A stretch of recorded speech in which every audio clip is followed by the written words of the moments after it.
சாப்பாடு இன்னைக்கு ரெடி ஆயிடுச்சா? ரெடி ஆயிடுச்சு. ம். என்னன்னு பார்க்கலாம்.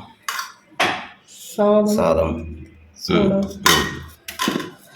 கத்திரிக்காய் போட்டு நம்ம செடி கத்திரிக்காய் போட்டு சாம்பார். கத்திரிக்காய் சாம்பார். அடுத்து தயிர். கம்மஞ்சோறு மதியத்துக்கு அந்த வெயிலுக்கு கம்மஞ்சோறு அடிச்சு போட்டு வச்சுட்டு இதில் அந்த மோர் கடைஞ்சி தண்ணி போட்டு வச்சா சூப்பராக இருக்கும். அடுத்து சாதத்துக்கு நெய். நம்ம பாலில் வந்து தயிர் போட்டாக்கா அதை எடுத்து வெண்ணெய் சேர்த்து நம்மளே கொஞ்சம் காய்ச்சி பாருங்க. அதில் இது போட்டிருக்கு, முருங்கை காய்ச்சி விட்டுருக்கு. சூப்பராக போட்டுருக்குதா?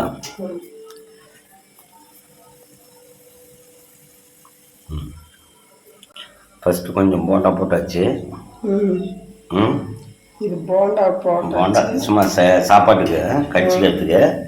இப்போ அடுத்து பேண்டிக்காக 5 வாழைப்பழம் பணியாரம். வாழைப்பழம் போட்டு பண்ணது. அது எப்படி? வாழைப்பழம் போட்டு நாட்டு சக்கரை போட்டு பண்ணணும். சூப்பராக இருக்கும் அது.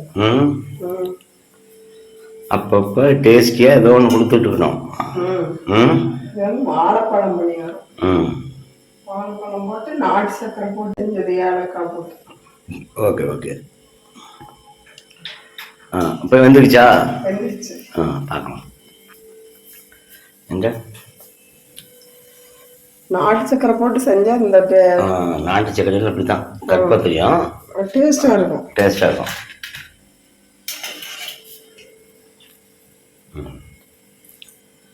ஒரு பணியாரத்தை புட்டு கேட்டுங்க பார்க்கலாம்.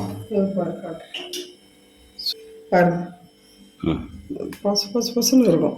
கேக்கு மாதிரி சொன்னாலும் இந்த கேக்கு மாதிரியே இருக்குது. ஆமாம். செம்மையாக இருக்கும். கேக் மாதிரி. Okay, ton. பால் ஊற்றி செய்யலாம், அதுவும் டேஸ்டாக இருக்கும். ஓகே, அடுத்த வீடியோவில் பார்க்கலாம். பாய்.